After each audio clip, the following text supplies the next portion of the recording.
Já comprou todas as prendas de Natal? Lembrou-se da sua? Estamos a oferecer 40 passes anuais da Zone e um deles pode ser seu.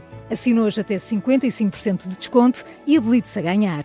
Tudo em observador.pt. Mas há coisas engraçadas. Eu quando vou ver o espetáculo e me sento na plateia, misturado com o público, já aconteceu isto em 2 espetáculos em que e nunca assisti isto em nenhum espetáculo meu ou noutro espetáculo em que há pessoas que estão a dizer o texto com a sílaba. Ah, que giro, como se fosse completar o John Bon Jovi a cantar. um concerto.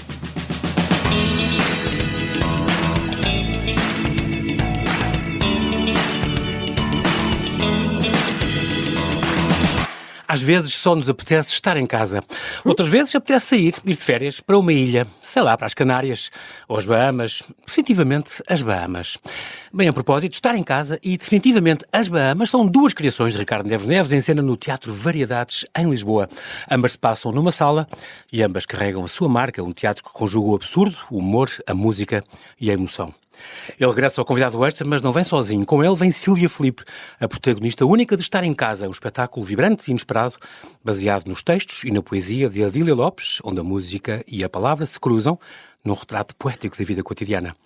Vamos conhecer melhor a versátil Sílvia Filipe e reatar a conversa com o Ricardo, a quem interessa um teatro que não se limita a representar o real, mas que o interroga e que, ao mesmo tempo, acolhe o humor e a ternura como formas de resistência. Olá Sílvia e olá Ricardo, bem-vindos, obrigado por terem aceitado este meu convite. É sempre um grande prazer falar com vocês. E vou começar por apresentar, que ninguém conhece o Ricardo Neves.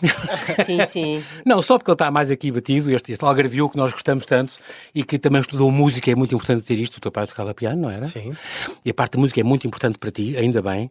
Tens esta grande ligação a Lolé, muitos espetáculos e muitas formações também lá, o que é muito importante, esta descentralização obrigatória. Na verdade, um dos principais parceiros, ou talvez o principal parceiro do Teatro do Elétrico, é a Câmara Municipal de Lolé e o Cineteatro Loletano, onde continuamos agora a fazer parte daquela programação. 17 anos do Teatro do Elétrico, já têm uma casa ou ainda não?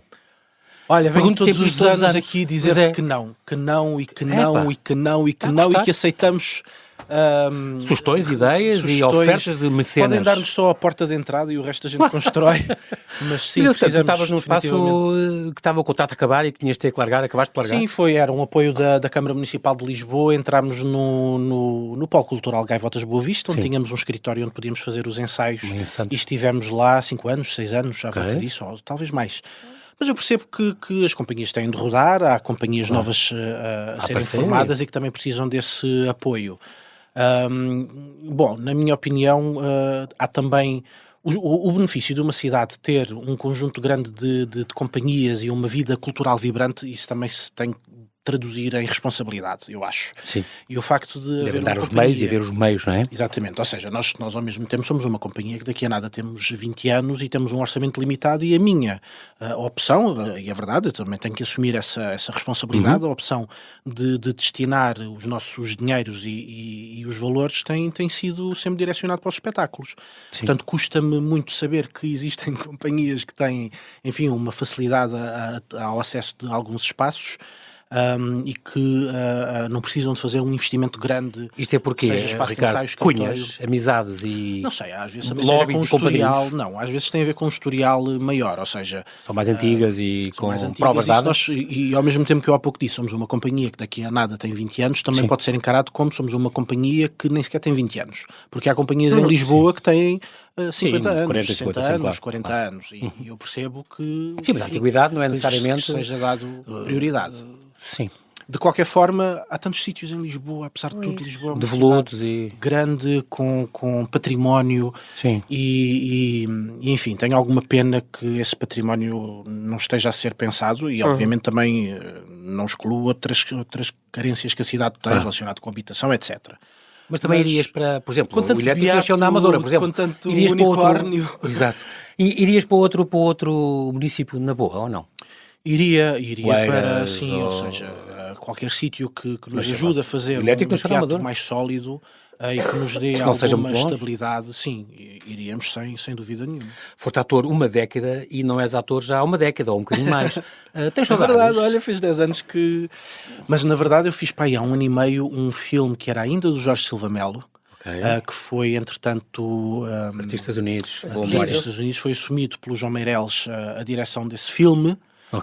E foi a última coisa que fiz como ator e também com grande respeito e saudade. Palco nunca mais. Jorge Silva Melo. Sim. Palco está-me a dar cada vez mais medo, cada vez mais saudade, mas também cada vez mais medo. Pois é. Seres encenado por outro? Não é tanto o ser ensinado por outro, há um género de músculo que se calhar já não ia. Olha, lembro-me daquela imagem do filme Kill Bill, em que aquela a Beatrix Kiddo teve não sei quanto tempo em coma, 4 anos em coma, e às tantas acorda desse coma e não sabe andar. Pois.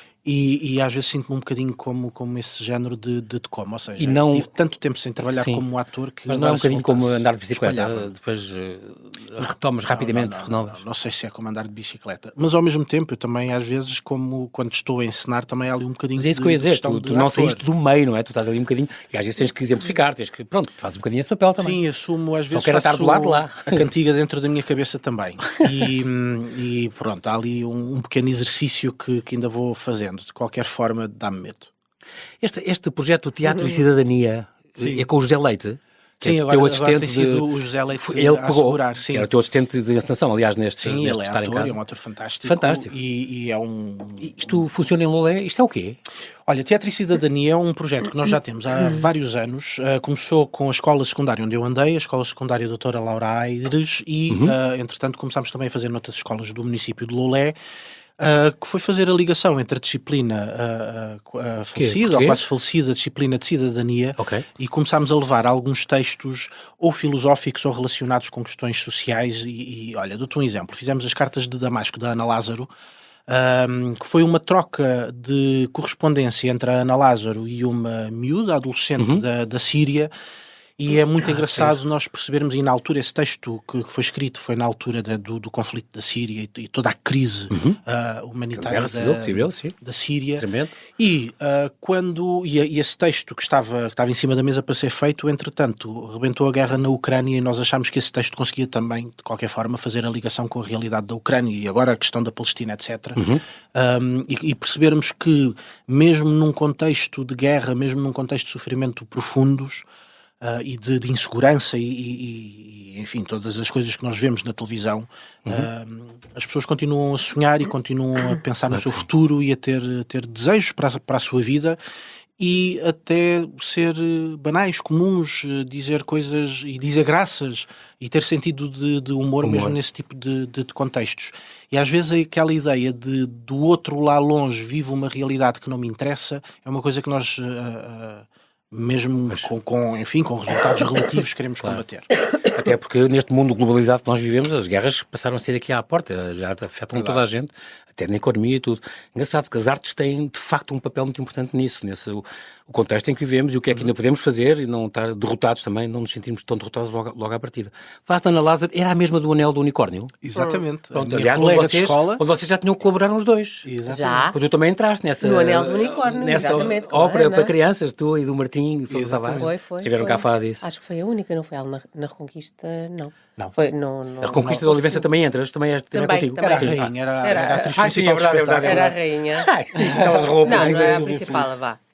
Não, era a atriz principal do espetáculo. Foi muito premiada. Era a distribuidora de jogo, como eu costumava chamar. A rainha era a distribuidora de jogo. É outra peça extraordinária que eu, de facto, adorei. Tem tido uns trabalhos fantásticos. A Sílvia, então... Silvia, tu vens de uma aldeia aqui ao pé de Mafra? Santo Isidoro. Que se chama-se assim? Santo Isidoro. E é perto de Mafra, não é? Para aquela região Saloia, zona Saloia. Pertence ao Concelho de Mafra, fica a 8 km de Mafra, mas mais perto da Ericeira, a 4 km da Ericeira. E é perto da Sobreda e daquelas do João Franco, ou José Franco? Sobreiro. Sobreiro e Achada. É pertinho? É muito pertinho.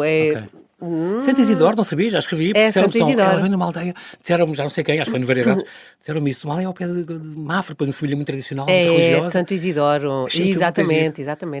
Aliás, teatro, diz. Aliás, religiosa, isto só para dizer que a religião na minha vida nunca teve, quer dizer, teve algumas coisas, há sempre a ideia do pecado e da culpa, que nunca é bom. Sim. Mas também foi através da religião, a religião é vivida de uma forma muito... muito natural. E então, os grupos de jovens religiosos são também os que organizam as festas e os saraus de Natal, como organizam depois as músicas da igreja. E então, a minha aproximação sempre a esta parte cultural estava tudo misturado, a religião e a parte da festa. Claro. E nunca foi uma coisa...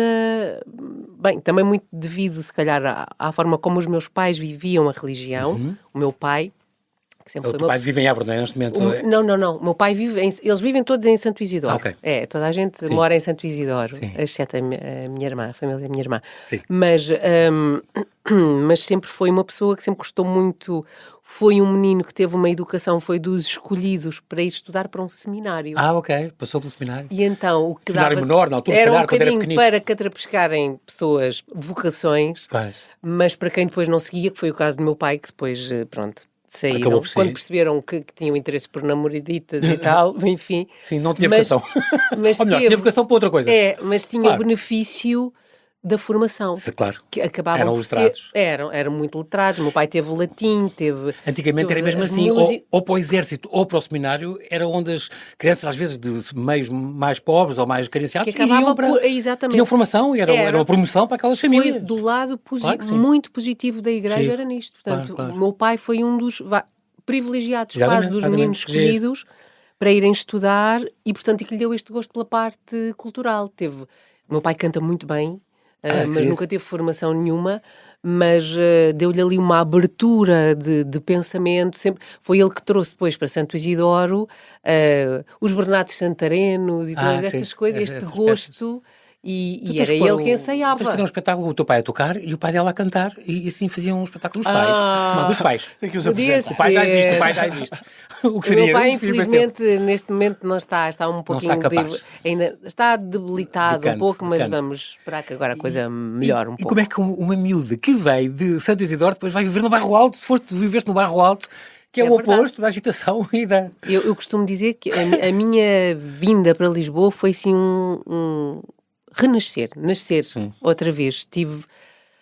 Foi uma coisa um bocadinho brutal. Foi brutal, porque eu vim para Lisboa sem conhecer absolutamente ninguém, mesmo. Vim para um quarto alugado, comecei por dormir na despensa de uma senhora. É extraordinário. Pois foi a Dona Herculana, que a história é muito engraçada. Eu vinha para a casa da Dona Augusta, uma senhora, um quarto que me arranjaram, mas eu vim.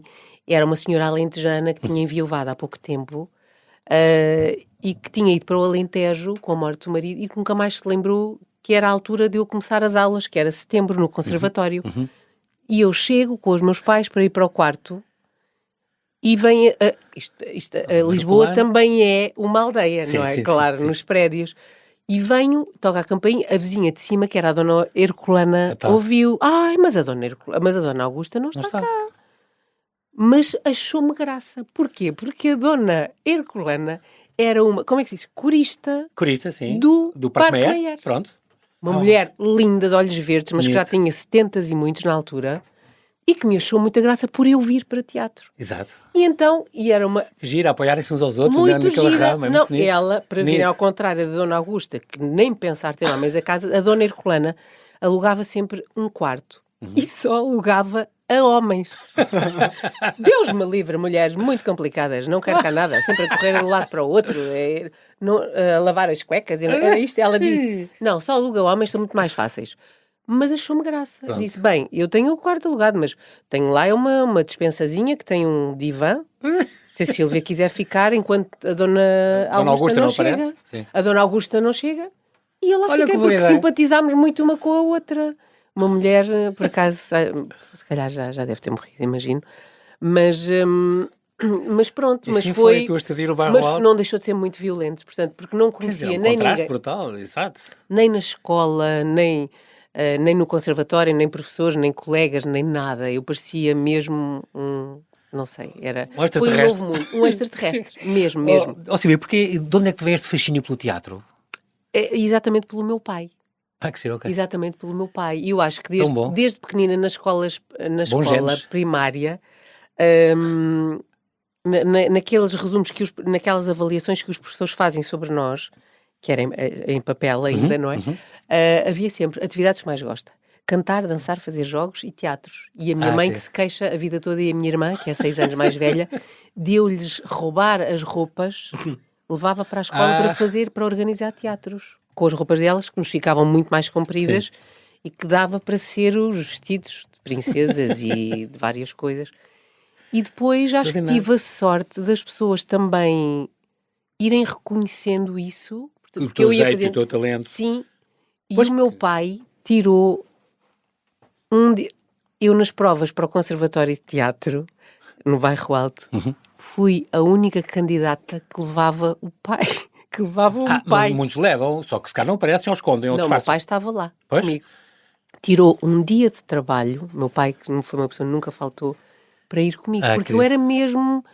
Era um pequeno Tarzan. Essa aposta deles em ti, não, foi... Ela tem o mesmo jeito, vai vingar aqui. Foi. Há muitos pais, e então há 30 ou 40 anos não... Não. Aliás, a minha mãe... Ainda ficas como a dona Herculana. Exatamente. Com o quarto livre. Pois. Meu pai, acho que sim, eu acho que a minha família tem gente muito talentosa. Já nas artes também?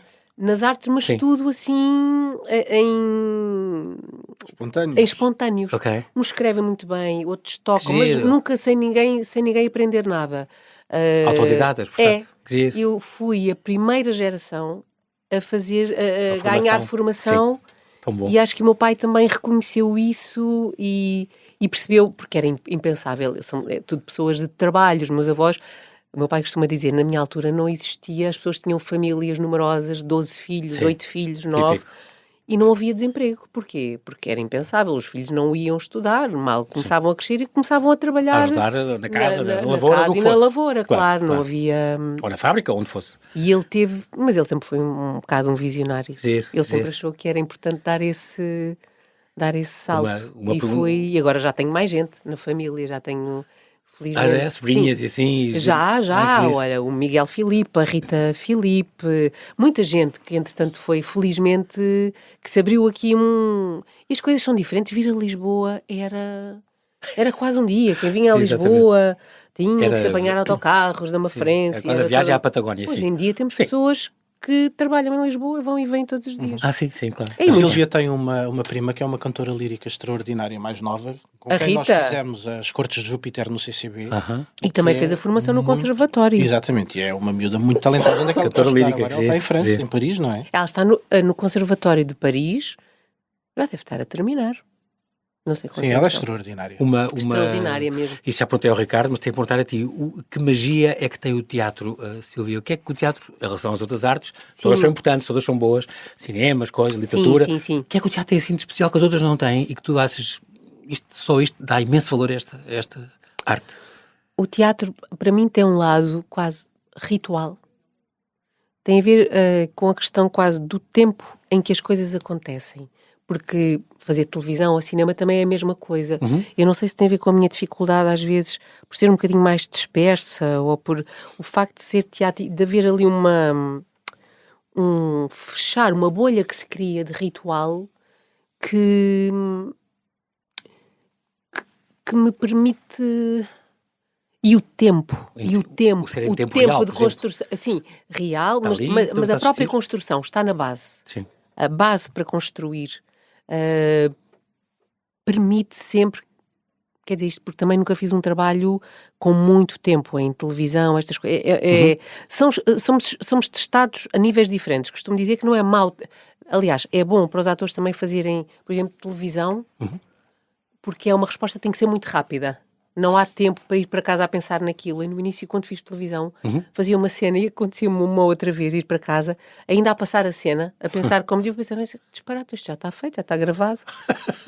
É bom e é mau. Tem que ser uma resposta muito rápida e testa-nos em coisas que também beneficiam o teatro, porque acho que os encenadores às vezes também tem que haver É bom também sermos assim um bocadinho espicaçados para dar uma resposta faz parte. rápida. Muito bem. Mas o teatro dá esse tempo de maturação e de pensar e de refinamento que para mim é muito bom.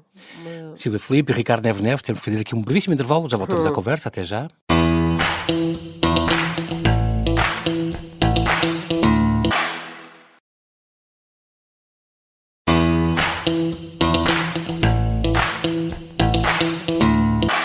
estamos a conversar com o Ricardo Neves e Sílvia Filipe. Ele regressa para falar não de uma, mas de duas criações que têm em cartaz no Teatro Variedades.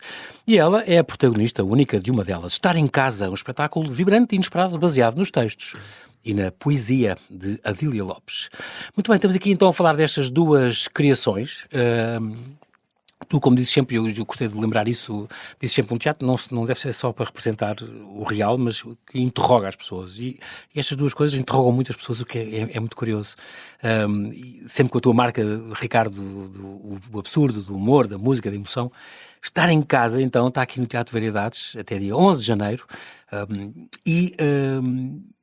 um teatro baseado neste texto e nestas poesias de Adília Lopes, com textos dela, à exceção daquele texto da música do Meu Cão, da Madalena Iglesias, extraordinário. Vocês já tinham trabalhado, então, que eu lembrei isto com o Anel do Unicórnio, esta ópera em miniatura, que tinha 3 cantores, o André Henriques, a Cátia Morezo e a Sílvia, e tinha só um ator, o André Magalhães, e a orquestra que é dirigida pelo Martim. Esta ideia do estar em casa, Ricardo, vem de 4 anos já, uma proposta também com o Martim Sousa Tavares, que depois não podia, por questões de agenda. Sim. E tu avançaste à mesma a fazer isto e arranjaste outro músico que tocasse ao vivo, que é uma coisa que tu gostas nos teus espetáculos.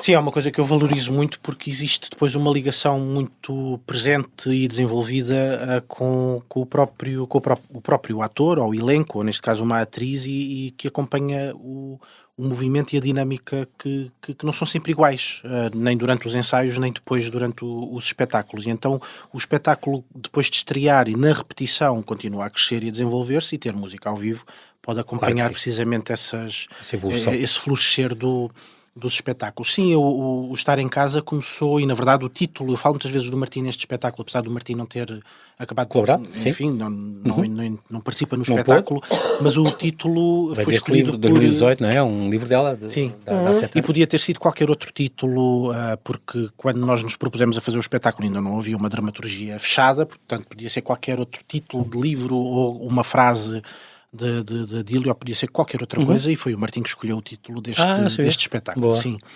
E começa precisamente em 2021, quando li aquelas ficções da Adília a partir de personagens que já existem, que é uma coisa que... Das gatas borralheiras e das becas neves. Sim. Que é uma coisa que me agrada muito também, enfim, quando escrevi também desenvolver ou dar uma história extra a personagens que já existem, e aqui neste caso a Adília contou um bocadinho da história destas personagens depois daquilo que nós conhecemos, depois do final, do Viveram Felizes para Sempre, tirou-lhes a inocência e colocou estas personagens com um certo peso, com os pés no chão, ou seja, tirou algum brilho, o brilho da Disney e colocou num lado também um bocadinho mais perverso, mais sexual, mais... Sim, mais rebelde. O que é muito giro. E é uma coisa, sabe uma coisa que eu gostei? Primeiro acho que tem tudo a ver contigo, mas ao mesmo tempo eu diverto muito a questão de... Tive aqui uma vez o filho de Helena Vaz da Silva, o Francisco, que tirou um doutoramento em os contos antigos, e tem 7 volumes, e é sobre Gata Borralheira, Branca de Neve, e ele diz, na origem estes contos têm quase 1000 anos, e eram contos para adultos, não eram para crianças, nunca foram para crianças, só com o Disney e os Grimm, e depois o Disney, é que suavizaram as coisas. Os Grimm têm mas zonas algumas mais negras. O Disney já não. O Noel que nós fizemos em 2023 também partia de... Ou seja, um espetáculo sobre canibalismo, mas tinha lá o Hansel e Gretel, tinha lá o lobo mau do Capuchinho. Sim, manda comer o coração dela, traz-me o coração dela para eu comer. Exatamente, ou seja, todas essas histórias que são contadas a crianças são de uma agressividade e as próprias imagens que sugerem são completamente sanguinárias. E nós contamos isto às crianças, ou deixámos-las sozinhas a ver estes filmes. Exato. E eles têm muita moral, lições de moral, mas também as pessoas eram outras, convém. Sim, era outro contexto, não era? Era mesmo. Isto vem de há séculos. Falo porque, por exemplo, eu venho de uma aldeia em que havia, depois deixou de existir tanto, em que nós convivíamos com as matanças do porco, que é uma coisa, por exemplo, é bárbara. Também, é bárbara, a palavra é esta. As crianças verem. Portanto, todas as crianças, quer dizer, há uma rudeza, um lado bruto. Ou matar das galinhas, matar dos perus. Era tudo normal. Portanto, quero eu dizer, só contextualizando, sim. Hoje em dia coisas que nos parecem impensáveis. Exatamente, chocam tem a ver com uma evolução e com uma consciência e com um refinamento da nossa consciência, que acho que é mesmo muito importante. Portanto, estou a fazer Esta ponte, digamos assim, esta é verdade. ponte, as pessoas eram diferentes, há coisas que hoje são impensáveis e que não é preciso andarmos muito para trás, não é? Também tem a ver com isto, acho que sim, era tudo, o mais fraco morria. 40 anos. Há miúdos que não sabem, que estão no talho, não sabem que aquilo já foi um animal. De todo. Sim. Um naco de carne e não sabem que há histórias muito conhecidas dessas, de miúdos que acham que o frango é aquela coisa sem cabeça e que tem as pernas agarradas ou uma coisa. Ou que quando viram um bacalhau espalmado em triangular, nunca viram, veem no oceanário um bacalhau a nadar e acham como é que é um peixe igual aos outros, mas mais comprido, como é que é possível. Acham estranhíssimo, que é engraçado. E como a forma como nós somos trabalhados. Isso perdemos a ligação ao campo, isso é perdemos a ligação à nossa educação. Mas é uma coisa estranha pensar como nós éramos treinados a brincar, por exemplo, com os coelhinhos, coisas fofinhas, pequeninas, umas bolinhas e com os pintainhos, e era normal depois comermos. Exato. Como os patos. Eu queria patos em patinhos pequeninos, que depois comia-se, e era normal. Ficava com eles, que é para arroz de pato no dia a seguir, mas eu já não quero saber. E os pais e os avós nem alimentavam isto. Eu lembro de nós gritarmos às vezes, quando começávamos a ganhar, ai, coitadinho do porco, e deles nos afastarem, porque diziam que os animais demoravam mais a morrer se tivessem pessoas com pena ao perto, era isto. Saiam daqui, saiam daqui que... Parece quase um fetiche, uma superstição. Nós éramos, coitadinho do porco. Exatamente. E eles afastavam, eu acho que era um bocado, não era pelo animal, era pelos próprios também que matavam. Claro. Mas é muito giro estas coisas, não havia não se abraçava a sensibilidade, não havia espaço. Exatamente. A Adília Lopes publicou o primeiro livro há 40 anos, o Super Mário também faz 40 anos, quem também fez 40 anos, definitivamente as Bahamas, também fez 40 anos o texto, e definitivamente quem fez a dieta dos 40 anos foste tu, Ricardo. Tu também estás com as pessoas, estão só a ouvir, não estão a ver, mas tu fizeste 40 anos, mudaste de vida, tu fizeste 30 mais 10, não fizeste 40? Fiz 30 e 10. 30 e 10, 30 IVA. Fiquei deprimido. Fiquei deprimido a brincar. Mas passou, mas de qualquer modo... Foi a idade que mais me custou a fazer. Não estavas preparado, É só para dar. Foi. É a idade que mais... Tenho 52. Eu sei, nem os 50, nem os 30, os 40 Os 40, foi... não é 41 nem 42. 40. Não consegui encaixar. Eu já lhe disse isto. E parecia que... Lembro-me de estar sentada no chão da minha cozinha com uma grande amiga a dizer: Sílvia, mas o que é que foi? Não estou. E parecia que toda a gente me perguntava para me obrigar a dizer 40 muitas vezes. Foi. E ele está nisto também. Eu digo sempre 30 e 10. Eu sei. Não. Isso vai acabar por entrar. Depois passa. Mas olha, é para dizer que fizeste, entretanto, uma dieta extraordinária. Observas-te agora com muito orgulho e com razão. Olha, não fiz dieta nenhuma, deixei de comer doces. Foi só isso. Porque fechaste a boca para os doces. Sim. Mas era muito guloso, eras? O açúcar era um género de motor para o cérebro, ou seja, mas é mesmo? Aquele como efeito, sabes? sim, mas aquele efeito do açúcar... A glucose é que alimenta o cérebro. Exatamente, mas aquela sensação de coisa acelerada que o açúcar dá ajudava-me a pensar e a aguentar o dia. E tu sabes que tenho dias sim, meu Deus. Que começam... Sim.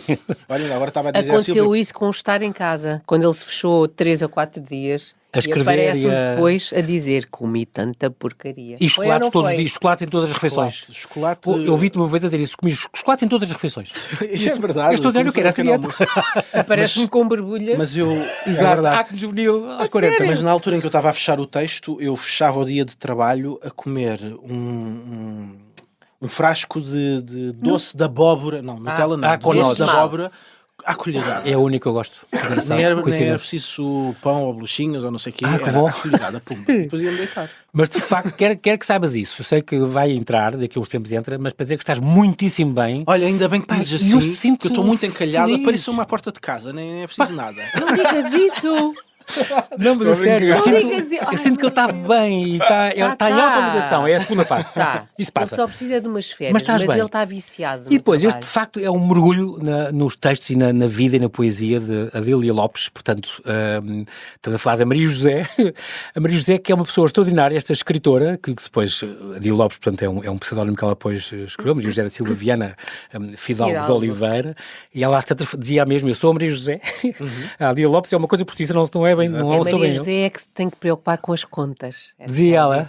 Sim, claro. E é extraordinário porque devo-vos dizer uma coisa. À partida, que me dissessem, é um teatro, um monólogo, baseado só num texto, um poesia, esse cara não sei se ia ver, sinceramente. Já me disseram isso. Mas depois, estou a ser muito honesto, mas depois, espera lá. E, primeiro é o Ricardo Neves, que isso já ajuda, pronto. O que é que este homem conseguiu fazer com isto? E depois, pronto, eu tinha visto há pouco tempo estas duas coisas da Cleópatra e da Tudo sobre a Mãe, pensei, não, ela é maravilhosa, deixa cá ver. E, de facto, surpreendeu muitíssimo. Tiveram a ajuda extraordinária da Inês, destas ilustrações. Esta coisa do Tulca, depois no fim até te perguntei, mas como é que isto é projetado aqui? Não há nada aqui a relevo, isto não sai mesmo. Esta magia, não é? A magia da imagem à volta dela, porque é difícil, é só uma mulher em pau todo o tempo. Tu, Sílvia, um grande texto. Uma hora e tal de texto, pensei, como é que ela vai aguentar isto? E depois está tão bem revisitado as medusas e as baratas e os textos. Os textos dela também, claro, são 80% disto, não é? Está tão bem feito que é uma coisa que eu recomendo vivamente, porque surpreendeu-me imenso, achei que giro isto, e é diferente de uma só ler poesia, dizer poesia, sim, poesia. Seria um sarau. Não são textos lidos assim, não são... São poemas colados uns nos outros, pelo Ricardo. É um puzzle, colados. Deve ter sido difícil fazer isto, porque são 1000 livros, faz de conta. São milhares de poemas e milhares de textos e foi um trabalho que fui lendo lentamente ao longo destes 4 anos e a trabalhar de forma diária, manhã e de tarde, todos os dias, desde julho, e terminei a dramaturgia já em outubro, portanto foram vários meses a fazer a seleção da seleção, a dividir os textos por capítulos e tentar encontrar uma forma de comunicação onde tivéssemos um espetáculo com princípio, meio e fim, não só, e as cenas em música, tudo aquilo que interessa, a ilustração, o videomapping, tudo aquilo está extremamente bem construído. E é diferente das coisas que tu fazes. Tu és também muito versátil nisso. Não é igual a nada que tenhas feito. E eu achei muita piada a isso. A Adília, depois, tu acabaste para ir em setembro, outubro, ela depois morre em dezembro, que é 30 de dezembro do ano passado. É a maior das penas. Acham que ela não ter assistido a isto. Muita pena. Cada vez que eu acho que ela está curiosíssima. E que tenho o feedback das pessoas, eu sinto que este espetáculo cumpriu aqui uma grande missão, que é...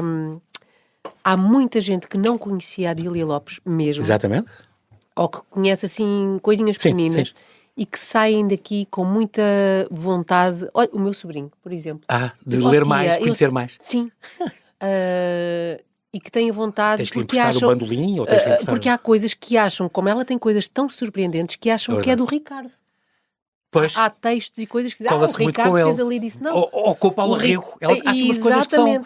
Eu digo, quando eu digo que não, o Ricardo fez um trabalho muito incrível de dramaturgia, de fazer a seleção e de conceber de os colar, de os costurar, mas sem palavras dele. Exato, não há nada vossa. A dificuldade. Sim, é incrível. Porque as palavras são todas dela, com essa exceção da Madalena Iglesias, ou algumas referências que ela possa fazer, não é? Sim.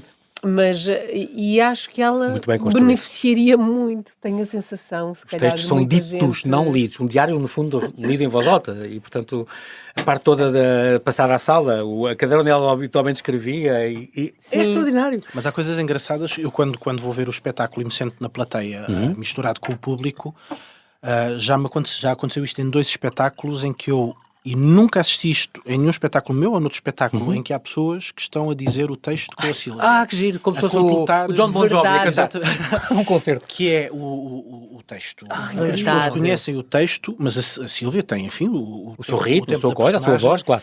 E imagina, por exemplo, isto aconteceu em Lolé. A Sílvia diz aspas e a pessoa ao meu lado completou caspas antes da Sílvia dizer. Que é e é engraçado, exatamente, que é um poema que é só aspas, caspas. Sim. E as pessoas vão completando os poemas e isto é mesmo quase como estar a ver um concerto. Escolheste tudo, só tu? A Sílvia deu-te uma sugestão ou não? Não. Tu conhecias o estar em casa, o bandolim, eu não ajudei nada. Sim. Quer dizer, a não ser... Nós tivemos uma semana a ler e eu também vou medindo aquilo que as pessoas gostam mais, ou riem mais, feedback, ou se relacionam mais. Sim. Isso eu também vou medindo. Mas depois fiz aquele trabalho de filho único que depois fui para casa brincar sozinho. O Zé também, talvez, partilhávamos um pouco também, com ele, não era? O Zé Leite também participou. O Zé deu uma ajuda fundamental no trabalho de encenação, porque eu também estava a recuperar as mães, que está agora em cena também no Vilaré também. E sim, portanto, voltou eu não podia estar nos ensaios da tarde, só estava nos ensaios da noite, e a Sílvia e o Zé fizeram esses ensaios da tarde e avançaram com o trabalho mesmo sem eu estar presente. Sim. Tu és muito obsessiva a preparar as tuas personagens, Sílvia? Eu sempre que recebo assim texto, e quando é assim texto considerável, acho sempre que não vou ser capaz. Isto é mesmo verdade. Sim. Acho sempre, pronto, não vou conseguir. É normal. Isso pronto, e então a minha primeira opção é a coisa mais básica e estúpida e pouco interessante, que é, o que eu quero primeiro é decorar tudo. Tem que, para conseguir depois passar por uma zona interessante, tenho que assegurar nisso, sou obsessiva, que é, eu tenho que decorar isto o mais rápido, tenho que provar a mim própria que, tecnicamente, depois posso fazer uma porcaria, mas que consigo adquirir aquele material todo na cabeça, que é para depois me libertar. E mas tu não tens auriculares e coisas, já não se usa? Usa-se, então não se usa. É importante isso, já não há o ponto, mas em caso, num dia que não estejas bem... O que eu pedi sempre aqui foi que eles me pudessem, porque era o que acontecia nos ensaios, não é? Tinha sempre o Zé Leite, ou o Tiago Extremores, que estavam, portanto, quando eu estava a fazer, eles estavam sempre a acompanhar. E eu pedi-lhes que estivesse sempre um deles ali no palco, que me pudessem, portanto, não é auricular, mas que me pudessem dar... Uma dicasinha, se hesitasses mais do que um verbo. E já foi preciso, sobretudo com os nervos das estreias, tudo, já foi preciso, que é, às vezes, pronto, isto teve várias cambiantes também, com coisas técnicas, e com a própria adrenalina do público, com a responsabilidade de saber que sou só eu, que, quando há mais alguém a pessoa pensa, eu posso estar muito... é isso, é mesmo assustador, é o medo, é mesmo, é horrível. Se eu tenho por ti, não é vergonha alheia, ao contrário, se eu tenho medo por ti, eu penso o que é que ela pode estar a sentir ali, a ver 100 caras a olhar para ela. Pronto, presas na palavra dela. Quem faz percebe, é uma responsabilidade grande por perceber que em mim está uma equipa inteira. Eu estou a representar o Ricardo, és tu que estás a cara. O trabalho da Inês, o trabalho do Sérgio, o trabalho de toda a gente, o trabalho do Simão. E então é mesmo, não sou eu de facto, eu estou ali com muita gente, mas na verdade é a minha cara que que serve para, pronto, sou eu que posso defender aquilo por toda a gente, não é? A equipa está toda ali comigo e então pedi, ultimamente tem sido este apoio que é só eu saber que está ali alguém. Só isto já dá uma segurança. É isto, pronto, já fiz uns quantos que não estão, mas sinto-me muito mais amparada. Sim. Ultimamente não tem sido preciso, mas eu sei que ele está. Exato, é outra coisa. É diferente. Já às vezes é isto, o cérebro pega-nos muitas partidas e às vezes é alguém dizer casa. E eu, pronto, é isto, mas pronto, não tenho auricular, não tenho nada disso, tenho a confiança de que está ali alguém. Eu nunca fiz nenhum espetáculo com um ator com auricular, ou seja, isso existe, é acessível. Eu já fiz com colegas... Eu nunca tive. Eu lembro a Simone, por exemplo, eu vi o musical da Simone, daqueles do Tolial, que era o Alfaiate de Odessa, não sei o quê, e ela disse, tem sempre, não recordo, mas a Simone também, pronto, já tem uma certa idade, é diferente. Mas tem dizem tudo no ouvido. Ele disse, estou mais descansada com isso. E o Zé Raposo, estava eu... Veio aqui também outro dia. Estava eu a falar com ele, estava eu em nervos ainda que tinha tudo para decorar, e encontrei-o, e estava a dizer isto, minha querida, é verdade, isto é horrível, põe auricular. Mas eu percebo, quer dizer... Para quê? Isto é um sofrimento, e é verdade. Eu acho ao mesmo tempo que esse músculo da memória, por exemplo, a Custódia Galego tem quase 200 anos e é verdade, tem memória, exatamente. Mas toma, nunca mais acaba. Toma elefantias ou aquelas coisas. Não interessa, mas funciona. Eu acho que sim, isso que tu dizes... Depois há ali um descanso que também pode não... Eu acho que se tu fazes uma primeira vez não voltas a fazer espetáculos de decor. Acho mesmo. Ok. Isso eu tenho, é como um comprimido para dormir. Eu acho, exatamente. Olha, ganas de habituação. Faz parte da minha vida. Mas sim, acho mesmo que se eu puder fazer sem o que eu gosto, o que eu vejo, e de facto, de espetáculo às vezes faço coisas diferentes, que imagino que se fosse com auricular não podia ser tanto. Porque há um tempo que eu às vezes, por exemplo, acelero muito mais numas zonas e desacelero noutras, numa questão de, para mim, querer manter as palavras vivas e o espetáculo, de não cristalizar mais do que, pronto, já naturalmente tem de ser. Exatamente. Que imagina alguém a dizer o texto, é obrigatório, não é? Porque tens que ouvir e reproduzir. Olha o nosso tempo, após tempo. Definitivamente as Bahamas é outro espetáculo, nós temos um minuto para acabar, é só para dizer às pessoas que têm estas duas criações, não perder o estar em casa, como podem bem ouvir pela Sílvia Filipe e pelo Ricardo, é um grande espetáculo, e o meu conselho, não percam, até 11 de janeiro já sabem, e também está definitivamente as Bahamas, que também está no Variedades, quartas e sábados às 7 e domingo às 8, este é às 7 e depois o estar em casa é às 9h30. Exatamente, as pessoas podem ver os dois espetáculos no mesmo dia. E no meio vão à Gina jantar. Exatamente, podem ver as Bahamas. É uma hora cada um. Das 7 o meu é 1 às hora 8, e 10. Sim. E depois tem um intervalo das 8 até às 9h30. Vamos animar a parte maior. Convém dizer que paramos porque já tive uma colega uma amiga que queria comprar bilhete, entre o Natal e o Ano Novo, nós paramos. Naquela mesmo. semana? Okay. Aquela semana Pronto, paramos. É importante, ainda bem. E voltamos Pronto. a 2 de janeiro até 11. Até 11. Exatamente. Muito bem. Não falamos mais das Bahamas, porque a Custódia já acabei de falar dele em 18 de janeiro do ano passado, portanto eu tive a sorte de o ver antes de começar a sua itinerância. Este depois vai ter alguma itinerância também? Eu gostava muito que o espetáculo tivesse uma circulação pelo país. Sim, tu és muito bom nisso e costumas fazer isso, fazes questão. Isso é importante. Sim, eu gostava mesmo. Oxalá. Temos de fazer aqui o levantamento das nossas agendas. Até porque não é uma equipa assim tão grande para te levares. Este não tem esse problema, como o Shakespeare tinha, este não. Temos a Sílvia debaixo do braço e lá vamos nós. Exato. É verdade. Aí vai-se. Então, muito bem. Eu quero agradecer muito aos dois, à Silvia Filipe, que é o Ricardo Neves. Obrigada. Claro, já sabes, agradeço. estar em casa e definitivamente, as Bahamas, são duas peças que estão ali no Teatro de Variedades em Lisboa, até 11 de janeiro, as duas, uma às 7 e outra às 9h30, aproveite.